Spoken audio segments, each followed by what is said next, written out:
Iran supreme leader ఖమేనీని అంతమొందించాలని ఎన్నో ఏళ్లుగా విఫల ప్రయత్నాలు చేస్తున్న అమెరికా, ఇజ్రాయెల్ తాజాగా పైచేయి సాధించాయి.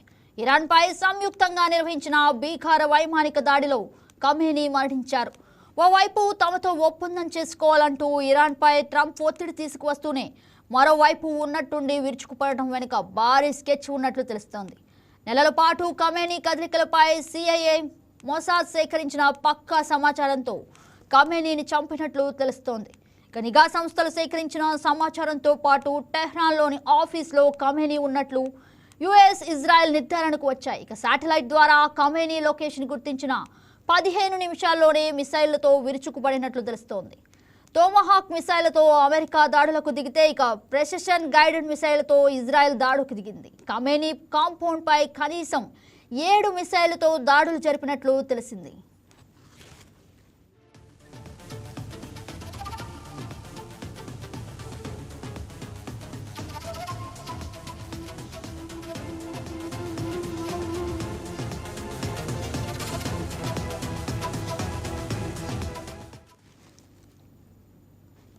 America operation epic fury, Israel operation lion road పేరుతో జరిపిన దాడులు ఇరాన్ మిలిటరీ స్థావరాలు మరియు అణు కేంద్రాలను లక్ష్యంగా చేసుకుని జరుగుతున్నాయన్నట్లే పైకి కనిపించాయి. కానీ ఆపరేషన్ కిల్ ఖమేనీ పేరుతో శనివారం తెల్లవారుజామున 1:15 ఇరాన్పై మిసైల్తో 2 దేశాలు ఏకకాలంలో అటాక్ చేసినట్లు తాజాగా తెలుస్తోంది. ఈ దాడి కోసం కొన్ని నెలల పాటు ప్లాన్ చేసిన అమెరికా, ఇజ్రాయెల్ 2 వారాల ముందే డేట్ ఫిక్స్ చేసినట్లు తెలుస్తోంది. ఈ దాడిలో ఖమేనీతో పాటు ఆయన కుటుంబ సభ్యులు చనిపోయారు. కూలిన భవనంలో ఖమేనీ మృతదేహాన్ని గుర్తించినట్లు ఇజ్రాయెల్ ప్రకటించింది. ఇక ఖమేనీ టార్గెట్గా జరిగిన తాజా ఆపరేషన్కు సౌదీ, గల్ఫ్ దేశాలు మద్దతుగా నిలిచాయి.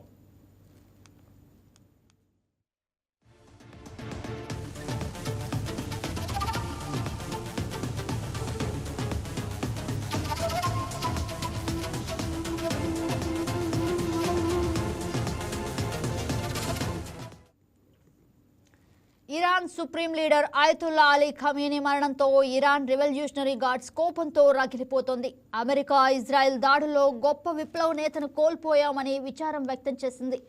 పవిత్ర రంజాన్ మాసంలో ఖమేనీ దుష్ట ఉగ్రవాదుల చేతుల్లో వీరమరణం పొందారని పేర్కొంది. ఆయన మరణం పట్ల ఇరాన్ రెవల్యూషనరీ గార్డ్స్ సంతాపం ప్రకటించింది. రెవల్యూషనరీ గార్డ్స్కు అపరిమిత అధికారులు ఇచ్చిన నేతను కోల్పోవడంతో ప్రతీకారం తీర్చుకునేందుకు వేచి చూస్తోంది.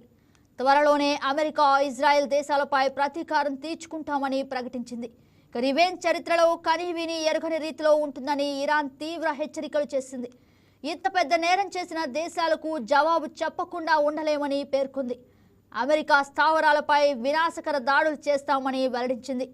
ఖమేనీ బంకర్లలో దాక్కున్నారని, శత్రువులు తప్పుడు ప్రచారం చేశారని తెలిపింది. త్వరలోనే ఖమేనీ వారసుని ప్రకటిస్తామని ఇరాన్ రెవల్యూషనరీ గార్డ్స్ తెలిపింది.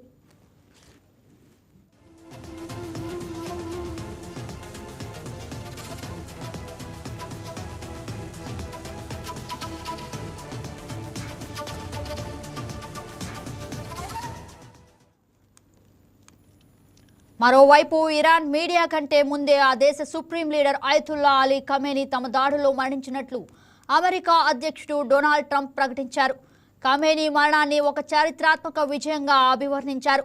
ఆయన మృతితో ఇరానియన్లకు గొప్ప అవకాశం లభించిందని, తిరిగి తమ దేశాన్ని స్వాధీనం చేసుకునేందుకు ఇది మంచి ఛాన్స్ అని ట్రూత్ సోషల్ మీడియాలో చేసిన పోస్టులో పేర్కొన్నారు. ఖమేనీ మృతి ఇరాన్ ప్రజలతో పాటు అమెరికన్లకు కూడా ఒక గొప్ప విజయమన్నారు. ఖమేనీ బాధితులకు తాము న్యాయం చేస్తామన్నారు. ఇరాన్ ప్రజా సామ్యవాదులతో అక్కడి సైన్యం, రెవల్యూషనరీ గార్డ్స్ కలిసి ఇరాన్ను గొప్పగా పునర్నిర్మించుకోవాలని సూచించారు. అయితే ఖమేనీ మరణంతో దాడులు ఆగవని, మధ్యప్రాచ్యంలో శాంతిని నెలకొల్పే లక్ష్యంగా నెరవేరే వరకు ఈ సీన్ పాయింట్ బాంబ్ దాడులు కొనసాగుతాయని ట్రంప్ స్పష్టం చేశారు.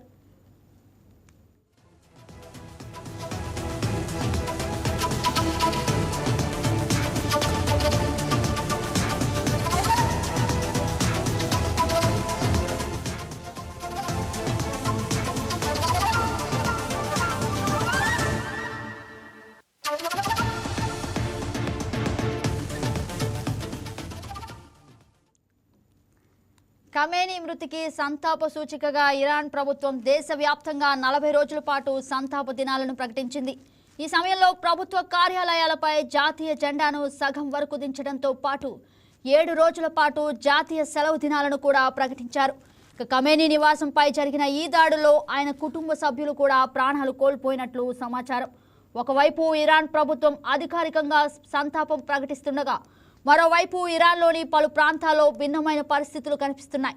ఖమేనీ మృతి వార్త తెలిసిన వెంటనే టెహ్రాన్ వంటి ప్రధాన నగరాల్లో అనేక మంది ప్రజలు రోడ్లపైకి వచ్చి సంబరాలు చేసుకుంటున్న వీడియోలు సోషల్ మీడియాలో వైరల్ అవుతున్నాయి. ప్రజలు తమ బాల్కనీల నుండి బాణాసంచా కాలుస్తూ చప్పట్లు కొడుతూ ఆనందాన్ని వ్యక్తం చేస్తున్నారు. ఈ పరిణామం ఇరాన్ అంతర్గత రాజకీయాల్లో వస్తున్న మార్పులకు సంకేతంగా నిపుణులు భావిస్తున్నారు. అలీ ఖమేనీ 1939 ఏప్రిల్ 19న ఇరాన్లోని పవిత్ర నగరం మషద్లో జన్మించారు. ఒక సాధారణ మత గురువుల కుటుంబంలో 8 మంది సంతానంలో రెండో వాడిగా ఆయన పుట్టారు.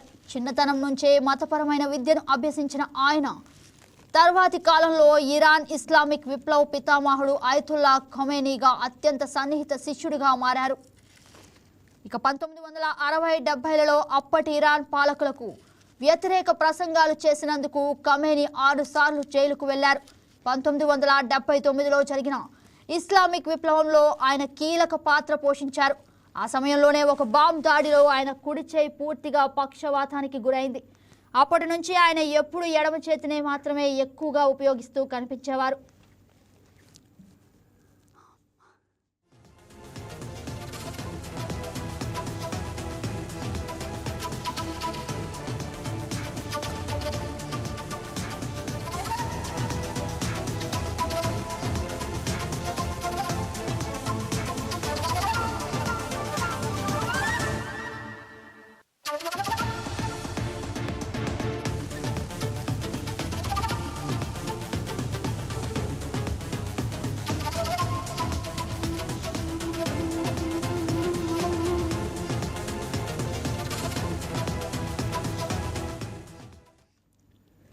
ఖమేనీ ప్రస్థానం ఇరాన్ రాజకీయాల్లో అత్యంత శక్తివంతమైనది.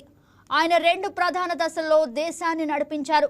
1981 నుంచి 1989 మధ్య కాలంలో ఇరాన్ ఇరాక్ యుద్ధం జరుగుతున్న క్లిష్ట సమయంలో ఆయన దేశ అధ్యక్షుడిగా బాధ్యతలు చేపట్టారు.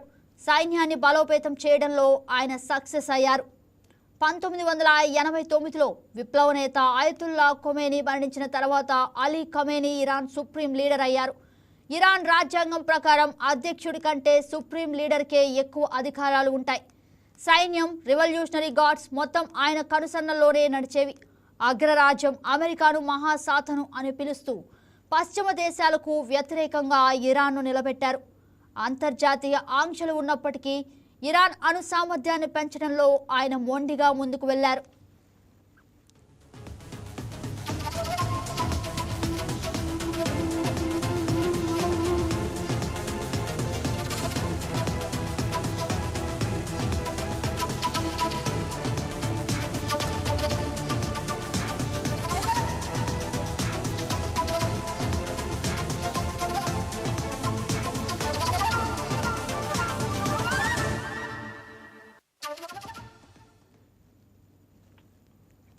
ఖమేనీ దాదాపు 35 ఏళ్ల పాటు ఇరాన్ తిరుగులేని నాయకుడిగా పాలించారు. మధ్యప్రాచ్యంలో లెబనాన్, యెమెన్, సిరియా వంటి దేశాల్లో సాయుధ బృందాలకు మద్దతు ఇస్తూ ఇరాన్ ప్రభావాన్ని పెంచారు. దేశం లోపల కఠినమైన ఇస్లామిక్ చట్టాలను అమలు చేయడంలో ఆయన వెనుకడుగు వేయలేదు. అయితే ఆర్థిక ఆంక్షలు మరియు హిజబ్ వ్యతిరేక నిరసనల వంటి సవాళ్లను కూడా ఆయన ఎదుర్కోవాల్సి వచ్చింది. తాజాగా అమెరికా దాడుల్లో ఖమేనీ మరణించడం ఇరాన్ చరిత్రలో ఒక భారీ శకానికి ముగింపు పలికినట్లయింది. ఆయన మరణం తర్వాత ఇరాన్ నాయకత్వం ఎవరి చేతిలోకి వెళ్లనుందనేది ఇప్పుడు ప్రపంచవ్యాప్తంగా ఉత్కంఠ రేపుతోంది.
Please subscribe to YK TV Network. Please subscribe to YK TV. Please watch YK News. Don't forget to subscribe YK News channel